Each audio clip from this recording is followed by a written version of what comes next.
Hello students, ਇਹਦੇ ਵਿੱਚ ਅਸੀਂ ਕਲਾਸ 10th ਦਾ ਜੋ ਇਕਨੋਮਿਕਸ ਪਾਰਟ ਹੈ ਜਿਹਦੇ ਵਿੱਚ 4 ਚੈਪਟਰ ਹਨ ਉਹ ਆਪਾਂ ਪੜਾਂਗੇ ਤੇ ਉਹਦੇ ਕੁਐਸਚਨ ਆਨਸਰ ਵੀ ਡਿਸਕਸ ਕਰਾਂਗੇ। ਅਗਰ ਤੁਹਾਨੂੰ ਇਹ ਵੀਡੀਓ ਵਧੀਆ ਲੱਗੂਗੀ ਤਾਂ please like comment and share and subscribe ਜ਼ਰੂਰ ਕਰਿਓ।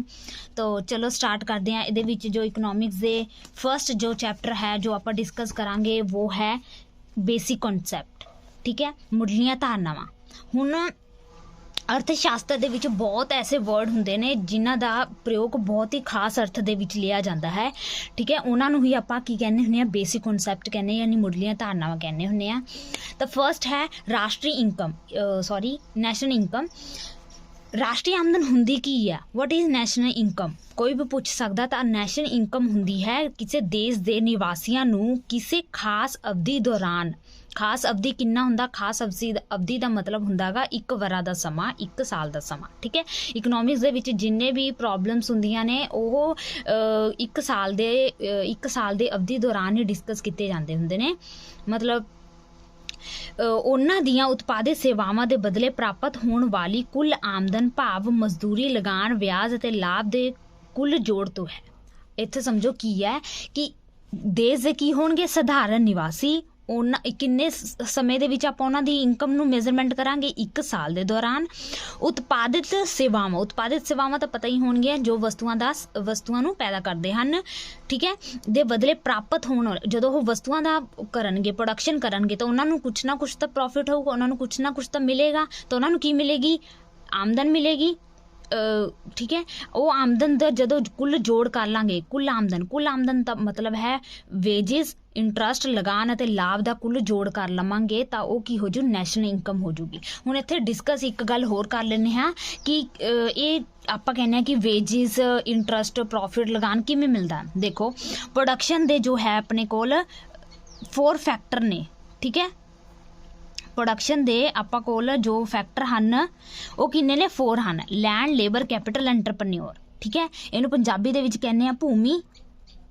ਠੀਕ ਹੈ, ਇਹਨੂੰ ਕਹਿੰਦੇ ਆ ਮਜ਼ਦੂਰ, ਔਰ ਇਹਨੂੰ ਕਹਿੰਦੇ ਆ ਪੂੰਜੀ, ਔਰ ਐਂਟਰਪ੍ਰੇਨਿਓਰ ਨੂੰ ਕਹਿੰਦੇ ਆ ਉਦਮੀ। ਠੀਕ ਹੈ, ਹੁਣ ਜੇ ਆਪਾਂ ਲੈਂਡ ਨੂੰ ਪ੍ਰੋਡਕਸ਼ਨ ਦੇ ਵਿੱਚ ਯੂਜ਼ ਕਰਾਂਗੇ ਤਾਂ ਉਹਨੂੰ ਲੈਂਡ ਨੂੰ ਕੀ ਮਿਲੇਗੀ? ਲਗਾਨ, ਰੈਂਟ ਮਿਲੇਗਾ। ਠੀਕ ਹੈ, ਔਰ ਜੇ ਅਗਰ ਲੇਬਰ ਯੂਜ਼ ਕਰਾਂਗੇ ਤਾਂ ਉਹਨੂੰ ਆਪਾਂ ਵੇਜ ਦੇਵਾਂਗੇ। ਠੀਕ ਹੈ, ਯਾਨੀ ਕਿ ਮਜ਼ਦੂਰੀ ਦੇਵਾਂਗੇ। ਕੈਪੀਟਲ ਯੂਜ਼ ਕਰਾਂਗੇ ਤਾਂ ਉਹਦੇ ਬਦਲੇ ਆਪਾਂ ਨੂੰ ਕੀ ਮਿਲੂਗਾ? ਇੰਟਰਸਟ ਦੇਣਾ ਪਊਗਾ।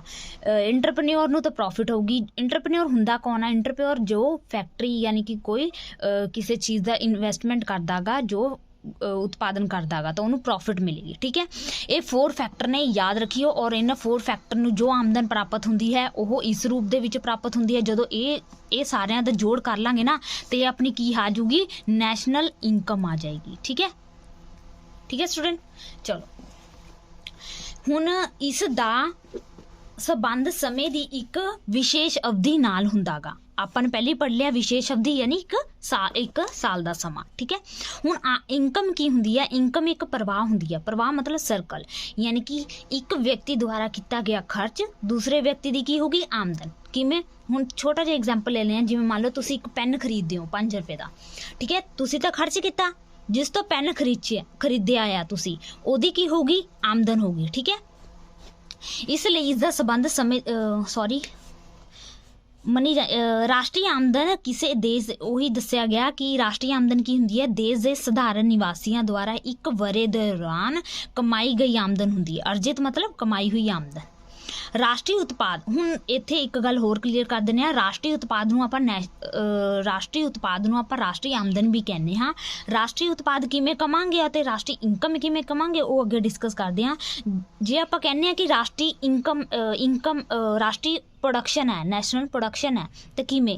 ਦੇਖੋ, ਕਿਸੇ ਦੇਸ਼ ਦੇ ਆਰਥਿਕ ਕਿਰਿਆਵਾਂ ਦੇ ਪ੍ਰਤੀਫੁੱਲ 1 ਵਰ੍ਹੇ ਦੌਰਾਨ ਉਤਪਾਦਿਤ ਅੰਤਿਮ ਵਸਤਾਂ ਅਤੇ ਸੇਵਾਵਾਂ ਦੇ ਜੋੜ ਨੂੰ, ਜਦੋਂ ਉਤਪਾਦਿਤ ਅੰਤਿਮ ਵਸਤਾਂ ਜੋ ਮਤਲਬ ਪੈਦਾ ਕੀਤੀਆਂ ਗਈਆਂ ਅੰਤਿਮ ਵਸਤਾਂ ਨੇ ਅਤੇ ਸੇਵਾਵਾਂ ਨੂੰ ਦਾ ਜੋੜ ਕਰਕੇ ਉਹਨਾਂ ਨੂੰ ਆਪਾਂ ਬਾਜ਼ਾਰ ਦੇ ਵਿੱਚ ਜੋ ਪ੍ਰਾਈਜ਼ ਹੈ ਉਹਦੇ ਰੂਪ ਵਿੱਚ ਪ੍ਰਗਟ ਕਰਾਂਗੇ। ਠੀਕ ਹੈ, ਤਾਂ ਉਹ ਕੀ ਹੋ ਜੂਗੀ? ਆਪਣੀ ਰਾਸ਼ਟਰੀ ਉਤਪਾਦ ਹੋਊਗੀ।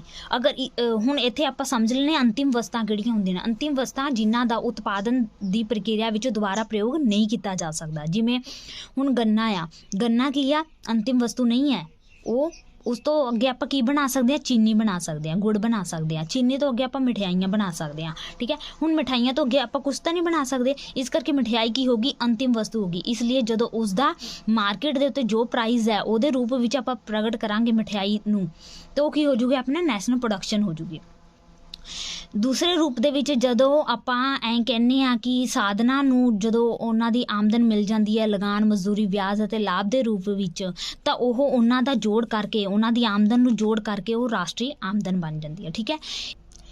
ਅੱਗੇ ਡਨਬਰਗ ਦੇ ਅਨੁਸਾਰ ਪਰਿਭਾਸ਼ਾ ਦਿੱਤੀ ਗਈ ਹੈ, ਰਾਸ਼ਟਰੀ ਆਮਦਨ ਇੱਕ ਦੇਸ਼ ਦੇ ਆਮ ਨਿਵਾਸੀਆਂ ਦੀ ਇੱਕ ਵਰ੍ਹੇ ਦੌਰਾਨ, ਆਮ ਨਿਵਾਸੀਆਂ ਦੀ ਮਤਲਬ ਜੋ ਦੇਸ਼ ਦੇ ਨਾਗਰਿਕ ਨੇ ਉਹਨਾਂ ਦੁਆਰਾ ਇੱਕ ਵਰ੍ਹੇ ਦੌਰਾਨ, ਇੱਕ ਸਾਲ ਦੇ ਦੌਰਾਨ ਮਜ਼ਦੂਰੀ, ਲਗਾਨ, ਵਿਆਜ ਅਤੇ ਲਾਭ ਦੇ ਰੂਪ ਵਿੱਚ ਸੁੱਧ ਅਰਜਿਤ ਸਾਧਨ ਆਮਦਨ ਹੈ।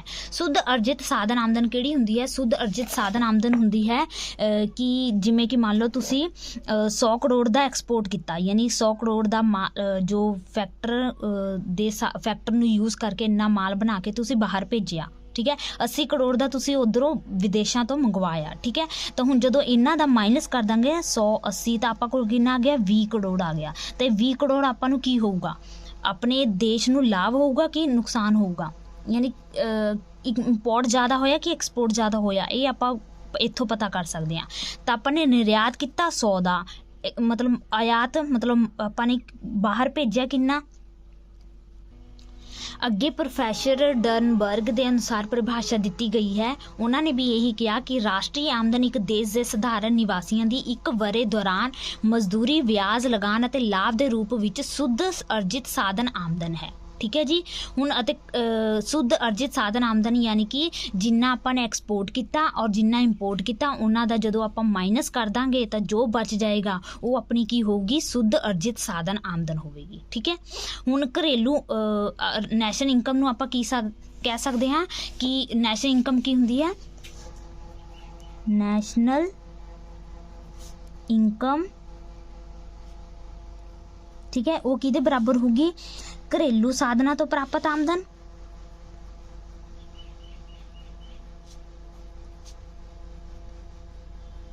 ਪਲੱਸ ਵਿਦੇਸ਼ਾਂ ਤੋਂ ਅਰਜਿਤ ਸੁੱਧ ਸਾਧਨ ਆਮਦਨ। ਹੁਣ ਮੈंने ਤੁਹਾਨੂੰ ਇੱਥੇ ਦੱਸਤਾ ਕਿ ਘਰੇਲੂ ਸਾਧਨ ਆਮਦਨ ਯਾਨੀ ਕਿ ਜੋ ਆਪਣੇ ਦੇਸ਼ ਦੇ ਵਿੱਚ, ਆਪਣੇ ਦੇਸ਼ ਦੀ ਘਰੇਲੂ ਆਮਦਨ ਕਿੰਨੀ ਹੈ, ਗ੍ਰੋਸ ਡੋਮੈਸਟਿਕ ਪ੍ਰੋਡਕਟ ਆਮਦਨ ਕਿੰਨੀ ਹੈ, ਔਰ ਵਿਦੇਸ਼ਾਂ ਤੋਂ ਕਿੰਨੀ ਆਮਦਨ ਪ੍ਰਾਪਤ ਹੋਈ ਹੈ, ਠੀਕ ਹੈ। ਨਹੀਂ ਕਈ ਵਾਰ ਹੁੰਦਾਗਾ ਕਿ ਜਿਹੜਾ ਸੁੱਧ ਅਰਜਿਤ ਆਮਦਨ ਹੁੰਦਾਗਾ, ਜਿਵੇਂ ਕਿ ਮੰਨ ਲਓ 80 ਰੁਪਏ ਦਾ ਆਪਾਂ ਨੇ ਇੱਥੋਂ ਦੀ ਮਾਲ ਭੇਜਿਆ, ਠੀਕ ਹੈ, ਔਰ ਉਧਰ ਹੀ ਆਪਾਂ ਨੇ ਮੰਗਵਾ ਲਿਆ 70 ਰੁਪਏ ਦਾ, ठीक है। मतलब ਐਵੇਂ छोटी जी एग्जाम्पल ले लें कि 80 रुपये का भेजे आपने 70 रुपये का मंगवा लिया, तो बताओ विदेशों तो शुद्ध अर्जित साधन आमदन कितनी होगी जो आप ये दोनों का डिफरेंस कढ़ लाँगे तो कितना जो 10, यानी कि आपने की किया है, एक्सपोर्ट ज़्यादा किया है। ये प्लस पॉइंट है ना, तो प्लस पॉइंट की होंगे, एक्सपोर्ट ज़्यादा किया, ठीक है। अगर मान लो यही अगर 100 रुपये का आप की करते समान मंगवाते, इंपोर्ट करते 100 रुपये का, ठीक है, और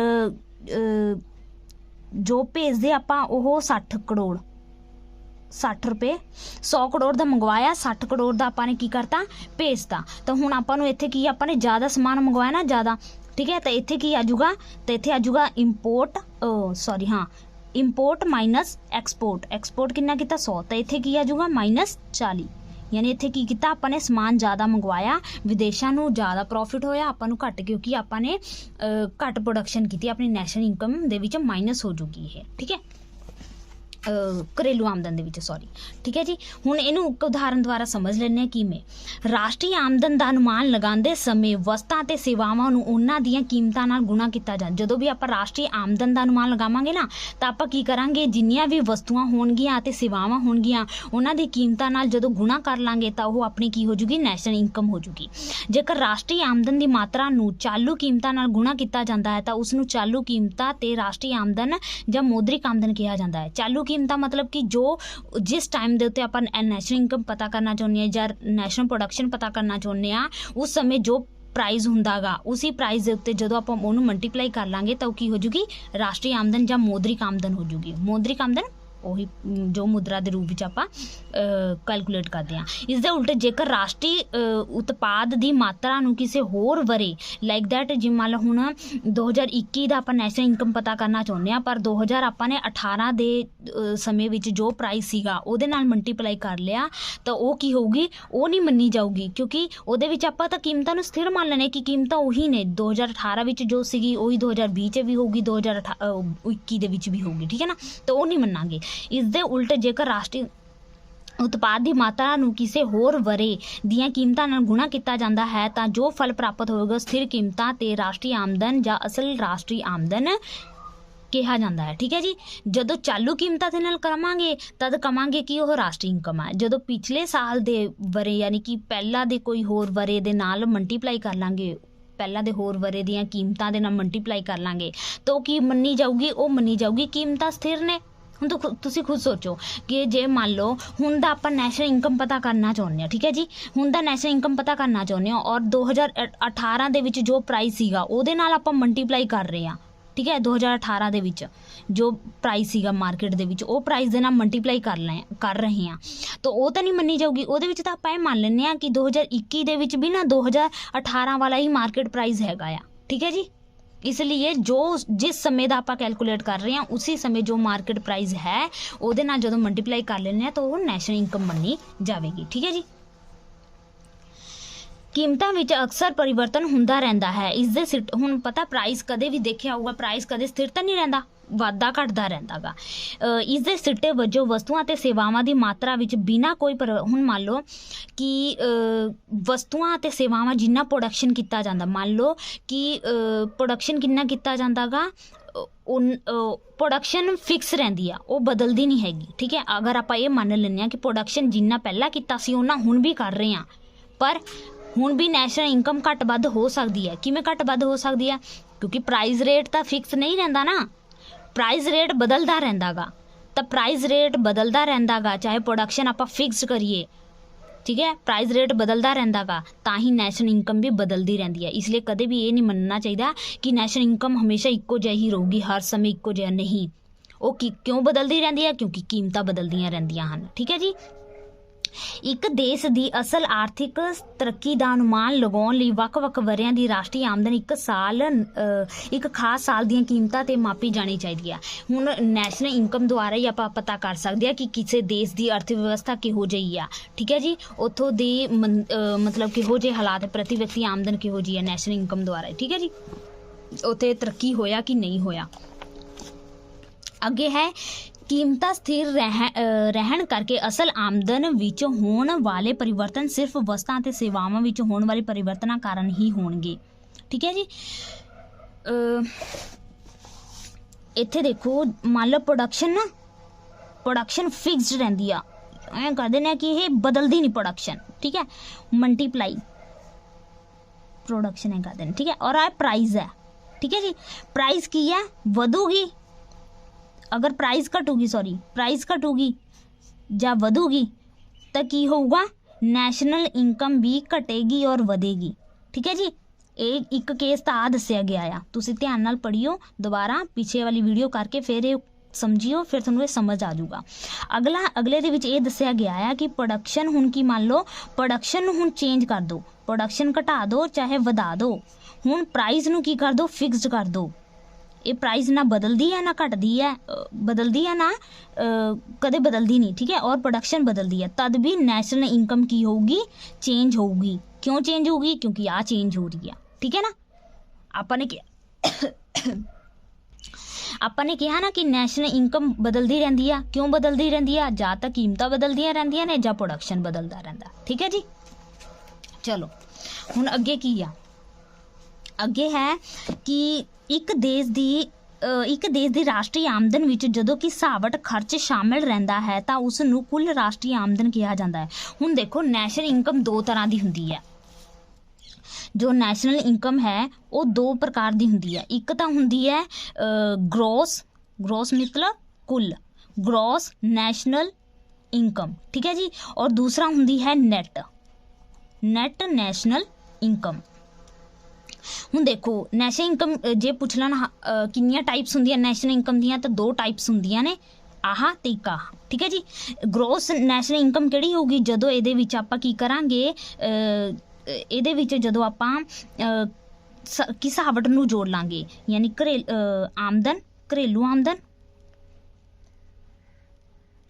ठीक है, प्लस घिसावट प्लस विदेशा तो शुद्ध साधन आमदन जो भी है ਉਹਨੂੰ जोड़ कर लांगे तो की होगी ग्रॉस डोमेस्टिक प्रोडक्ट हो जूगी, ठीक है जी। और net income net national income कढ़न दे लई आपां की करांगे, जो ग्रॉस डोमेस्टिक प्रोडक्ट है इनकम है सॉरी प्रोडक्ट भी कहने आपां, ਇਹਦੇ ਵਿੱਚ ਜਦੋਂ ਆਪਾਂ ਘਿਸਾਵਟ ਨੂੰ ਮਾਈਨਸ ਕਰ ਦਾਂਗੇ ਤਦ ਕੀ ਹੋ ਜੂਗਾ, ਇਹ ਨੈਟ ਨਿਕਲ ਕੇ ਆ ਜਾਊਗਾ, ਨੈਟ ਨੈਸ਼ਨਲ ਇਨਕਮ ਨਿਕਲ ਕੇ ਆ ਜਾਊਗੀ। ਹੁਣ ਤੁਹਾਡੇ ਮਨ 'ਚ ਖਿਆਲ ਆਊਗਾ ਕਿ ਘਿਸਾਵਟ ਹੁੰਦਾ ਕੀ ਆ। ਘਿਸਾਵਟ ਹੁੰਦਾ ਗਾ ਕਿ ਹੁਣ ਇੱਕ ਵਰੇ ਦੇ ਸਮੇਂ ਦੇ ਵਿੱਚ ਮਸ਼ੀਨਾਂ ਦੇ ਉੱਤੇ ਜੋ ਵੀ ਘਿਸਾਵਟ ਖਰਚਾ ਆਉਂਦਾ ਰਹਿੰਦਾ ਗਾ, ਰਿਪੇਅਰਿੰਗ ਦਾ ਖਰਚਾ ਆਉਂਦਾ ਰਹਿੰਦਾ ਗਾ, ਉਹਦੇ ਵਿੱਚ ਜੋ ਖਰਚ ਕੀਤਾ ਜਾਂਦਾ ਉਹਨੂੰ ਜਦੋਂ ਆਪਾਂ ਘਟਾ ਦਾਂਗੇ ਤਦ ਆਪਾਂ ਕੋਲ ਨੈਸ਼ਨਲ ਇਨਕਮ ਆ ਜਾਊਗੀ, ਸਮਝੇ। ਘਿਸਾਵਟ ਦਾ ਮਤਲਬ ਜੋ ਆਪਾਂ ਨੇ ਰਿਪੇਅਰਿੰਗ ਦੇ ਉੱਤੇ ਖਰਚੇ ਕੀਤੇ ਹੋਏ ਨੇ, ਠੀਕ ਹੈ ਜੀ। ਉਸ ਤੋਂ ਬਾਅਦ ਆ ਗਿਆ जो अगला है बेसिक कॉन्सैप्ट दे विच दूसरा पॉइंट है प्रति व्यक्ति आमदन, पर कैपिटल इनकम। पर कैपिटल इनकम किवें हुंदी आ, देखो प्रति व्यक्ति आमदन किसी देश दे आर्थिक कल्याण ਜਾਂ ਲੋਕਾਂ ਦੇ ਜੀਵਨ ਪੱਧਰ ਵਿੱਚ ਇੱਕ ਮਹੱਤਵਪੂਰਨ ਧਾਰਨਾ ਹੈ, ठीक है जी। ये बहुत ही इंपॉर्टेंट है प्रति व्यक्ति आमदन, ठीक है। ਪ੍ਰਤੀ ਵਿਅਕਤੀ ਆਮਦਨ ਸਭ ਦੀ ਇੱਕੋ ਜਿਹੀ ਨਹੀਂ ਹੁੰਦੀ, ਕਿਸੇ ਦੀ ਵੱਧ ਹੁੰਦੀ ਹੈ, ਕਿਸੇ ਦੀ ਘੱਟ ਹੁੰਦੀ ਹੈ। ਪ੍ਰਤੀ ਵਿਅਕਤੀ ਆਮਦਨ ਤੋਂ ਭਾਵ ਕਿਸੇ ਦੇਸ਼ ਦੇ ਲੋਕਾਂ ਨੂੰ ਇੱਕ ਨਿਸ਼ਚਿਤ ਅਵਧੀ ਵਿੱਚ ਹੁਣ ਆਪਾਂ ਨੂੰ ਪਤਾ ਚੱਲ ਗਿਆ, ਪ੍ਰਤੀ ਵਿਅਕਤੀ ਆਮਦਨ ਕਿਸੇ ਦੇਸ਼ ਦੇ ਨਿਵਾਸੀਆਂ ਨੂੰ ਇੱਕ ਨਿਸ਼ਚਿਤ ਅਵਧੀ ਦੇ ਵਿੱਚ ਪ੍ਰਾਪਤ ਹੋਣ ਵਾਲੀ ਆਮਦਨ, ਠੀਕ ਹੈ ਜੀ। ਯਾਨੀ ਹਰ ਵਿਅਕਤੀ ਨੂੰ ਪ੍ਰਾਪਤ ਹੋਣ ਵਾਲੀ ਆਮਦਨ ਦਾ ਜੋੜ ਹੁੰਦਾ ਗਾ। ਇਹ ਜਦੋਂ ਆਪਾਂ ਪ੍ਰਤੀ ਵਿਅਕਤੀ ਆਮਦਨ ਹਰ ਵਿਅਕਤੀ ਦੀ ਇਕੱਲੇ ਦੀ ਆਮਦਨ ਨੂੰ ਜੋੜ ਕਰ ਲਾਂਗੇ ਨਾ ਤਾਂ ਆਪਣਾ ਨੈਸ਼ਨਲ ਇਨਕਮ ਨਿਕਲ ਜੂਗਾ, ਠੀਕ ਹੈ ਜੀ। ਪ੍ਰਤੀ ਵਿਅਕਤੀ ਆਮਦਨ ਇੱਕ ਔਸਤ ਆਮਦਨ ਹੈ। ਔਸਤ ਆਮਦਨ ਕਿਉਂ ਆ, ਕਿਉਂਕਿ ਇਹ ਇਕੱਲੇ ਵਿਅਕਤੀ ਦੀ ਆਮਦਨ ਹੈ, ठीक है जी, एवरेज है ये, इसलिए आप कह सकते हैं प्रति व्यक्ति आमदन प्रति व्यक्ति आमदन होर की कह सकते हैं औसत आमदन। इस तो भाव यह नहीं है कि किसी देश के हर व्यक्ति की आमदन इक्को जी किसी की वध होगी किसी की घट होगी, ठीक है। प्रति व्यक्ति आमदन जोड़ा फॉर्मूला है इहदा की है, राष्ट्रीय आमदन बटे जनसंख्या। जे आपां प्रति व्यक्ति आमदन पता करना होवे तां आपां की करांगे, राष्ट्रीय आमदन नूं जनसंख्या नाल डिवाइड कर दांगे तां अपने कोल आ जाएगी, ठीक है। ਹੁਣ ਇੱਥੇ ਸਮਝ ਲਓ ਚਾਲੂ ਕੀਮਤਾਂ ਤੇ ਜਦੋਂ ਪ੍ਰਤੀ ਵਿਅਕਤੀ ਆਮਦਨ ਨੂੰ ਕੈਲਕੂਲੇਟ ਕਰਾਂਗੇ, ਚਾਲੂ ਕੀਮਤਾਂ ਦੇ ਤੇ ਉਹਨੂੰ ਆਪਾਂ ਕਹਾਂਗੇ ਮੌਦ੍ਰਿਕ ਪ੍ਰਤੀ ਵਿਅਕਤੀ ਆਮਦਨ। ਇਸ ਲਈ ਜਦੋਂ ਆਪਾਂ स्थिर कीमत यानी ऐ मान लांगे प्राइस स्थिर है तो ਉਹਦੇ ਉੱਤੇ ਜੋ ਕੈਲਕੂਲੇਸ਼ਨ ਕਰਾਂਗੇ ਉਹ ਆਪਾਂ ਕੀ ਮੰਨਾਂਗੇ, ਅਸਲ ਪ੍ਰਤੀ ਵਿਅਕਤੀ ਆਮਦਨ ਕਿਹਾ ਜਾਊਗਾ, ਠੀਕ ਹੈ। ਹੁਣ ਜਦੋਂ ਪ੍ਰਤੀ ਵਿਅਕਤੀ ਰਾਸ਼ਟਰੀ ਆਮਦਨ ਵਧੂਗੀ ਤਾਂ ਇਹ ਹੋ ਸਕਦਾ ਆ ਕਿ ਲੋਕਾਂ ਦੀ ਪ੍ਰਤੀ ਵਿਅਕਤੀ ਆਮਦਨ ਵੀ ਵਧੂਗੀ। ਪਰ ਇੱਕ ਉਦਾਹਰਨ ਦੇਖੋ ਕਿਵੇਂ ਆ, ਮੰਨ ਲਓ ਕਿਸੇ ਦੇਸ਼ ਦੀ ਹੁਣ ਮੰਨ ਲਓ ਨੈਸ਼ਨਲ ਇਨਕਮ ਦੇ ਵਿੱਚ 4% ਦਾ ਵਾਧਾ ਹੋ ਰਿਹਾ ਗਾ, ਠੀਕ ਹੈ ਨਾ। ਤਾਂ ਆਪਾਂ ਐ ਸੋਚਦੇ ਹਾਂ ਕਿ ਅਗਰ ਨੈਸ਼ਨਲ ਇਨਕਮ 4% ਵਾਧਾ ਹੋਇਆ ਤਾਂ ਲੋਕਾਂ ਦੀ ਆਮਦਨ ਵੀ ਤਾਂ ਵਧੂਗੀ, ਬਟ ਨਹੀਂ। ਉਸ ਮੰਨ ਲਓ ਇੱਕ ਸਾਲ ਦੇ ਵਿੱਚ ਲੋਕਾਂ ਦੀ ਜਨਸੰਖਿਆ ਵੀ ਵੱਧ ਜਾਂਦੀ ਆ, 4% ਜਨਸੰਖਿਆ ਵੱਧ ਜਾਂਦੀ ਹੈ ਤਾਂ ਪ੍ਰਤੀ ਵਿਅਕਤੀ ਆਮਦਨ ਵਧੂਗੀ, ਉਹਦੇ ਵਿੱਚ ਕੋਈ ਵਾਧਾ ਹੋਊਗਾ ਨਹੀਂ ਨਾ। ਫਿਰ ਭਾਵ ਲੋਕਾਂ ਦੇ ਜੀਵਨ ਪੱਧਰ ਜਾਂ ਦੇਸ਼ ਦੇ ਆਰਥਿਕ ਵਿਕਾਸ ਦੀ ਦਰ ਵਿੱਚ ਕੋਈ ਵਾਧਾ ਨਹੀਂ ਹੋਊਗਾ। ਯਾਨੀ ਕਿ ਨੈਸ਼ਨਲ ਇਨਕਮ ਭਲੇ ਹੀ ਵੱਧ ਗਈ ਹੋਵੇ ਪਰ ਜਨਸੰਖਿਆ ਵਧਣ ਦੇ ਕਾਰਨ ਉਹਦੇ ਦੇਸ਼ ਦੀ ਅਰਥ ਵਿਵਸਥਾ ਦੇ ਉੱਤੇ ਕੋਈ ਵੀ ਵਿਕਾਸ ਵਾਲਾ ਪ੍ਰਭਾਵ ਨਹੀਂ ਪਿਆ ਹੈ। ਇਸ ਲਈ ਦੇਸ਼ ਦੀ ਵਿਕਾਸ ਦਰ ਵਿੱਚ ਵਾਧਾ ਤਾਂ ਹੀ ਹੋ ਸਕਦਾ ਹੈ ਜੇਕਰ ਪ੍ਰਤੀ ਵਿਅਕਤੀ ਅਸਲ ਆਮਦਨ ਵਿੱਚ ਲਗਾਤਾਰ ਵਾਧਾ ਹੁੰਦਾ ਰਹੇ। ਇਸ ਲਈ ਕਹਿੰਦੇ ਹਾਂ ਕਿ ਜੇ ਆਪਾਂ ਕਹਿੰਦੇ ਹਾਂ ਕਿ ਦੇਸ਼ ਦੇ ਵਿਕਾਸ ਦਰ ਵਿੱਚ ਵਾਧਾ ਤਾਂ ਹੋਊਗਾ ਜਦੋਂ ਪ੍ਰਤੀ ਵਿਅਕਤੀ ਅਸਲ ਆਮਦਨ ਵਿੱਚ ਲਗਾਤਾਰ ਵਾਧਾ, ਅਸਲ ਆਮਦਨ ਯਾਨੀ ਕਿ ਜਦੋਂ ਲੋਕਾਂ ਦੀ ਆਮਦਨ ਵਧੂਗੀ ਨਾ ਕਿ ਰਾਸ਼ਟਰੀ ਆਮਦਨ ਵਧੂਗੀ। ਰਾਸ਼ਟਰੀ ਆਮਦਨ ਵਧੂਗੀ ਤਾਂ ਜਨਸੰਖਿਆ ਤਾਂ ਵੱਧ ਰਹੀ ਹੈ ਨਾ, ਤਾਂ ਕਰਕੇ ਨਹੀਂ ਹੋ ਸਕਦਾ। ਇਸ ਕਰਕੇ ਲੋਕਾਂ ਦੀ ਪ੍ਰਤੀ ਵਿਅਕਤੀ ਆਮਦਨ ਵੱਧ ਹੋਊਗੀ ਤਾਂ ਹੀ ਆਪਾਂ ਕਹਿ ਸਕਦੇ ਹਾਂ ਕਿ ਦੇਸ਼ ਦਾ ਆਰਥਿਕ ਵਿਕਾਸ ਜ਼ਿਆਦਾ ਹੈ। ਚਲੋ ਸਟੂਡੈਂਟ, ਹੁਣ ਕੱਲ੍ਹ ਆਪਾਂ ਕੰਜ਼ੰਪਸ਼ਨ ਬਾਰੇ ਪੜ੍ਹਾਂਗੇ। ਅੱਜ ਦੇ ਲਈ ਇੰਨਾ। ਜੇ ਤੁਹਾਨੂੰ ਮੇਰੀ ਵੀਡੀਓ ਵਧੀਆ ਲੱਗੀ ਤਾਂ ਲਾਈਕ ਕਰਿਓ ਅਤੇ ਟੈਨਸ਼ਨ ਨਾ ਕਰਿਓ, ਤੁਹਾਨੂੰ ਸਮਝ ਆ ਜਾਊਗੀ। ਦੁਬਾਰਾ ਵੀਡੀਓ ਦੇਖਿਓ। ਜੇ ਤੁਹਾਨੂੰ ਨਹੀਂ ਸਮਝ ਆਇਆ ਤਾਂ ਮੈਨੂੰ ਹੋਰ ਵੀ ਕੋਈ ਗੱਲ ਹੋਊਗੀ ਤਾਂ ਤੁਸੀਂ ਪੁੱਛ ਸਕਦੇ ਹੋ ਅਤੇ ਕੁਐਸਚਨ ਆਨਸਰ ਉਹਦੇ ਉੱਤੇ ਵੀ ਵੀਡੀਓ ਬਣਾਵਾਂਗੇ, ਬਹੁਤ ਹੀ ਅੱਛੇ ਤਰੀਕੇ ਨਾਲ ਬਣਾਵਾਂਗੇ। ਚਲੋ ਠੀਕ ਹੈ, ਬਾਏ, ਥੈਂਕ ਯੂ।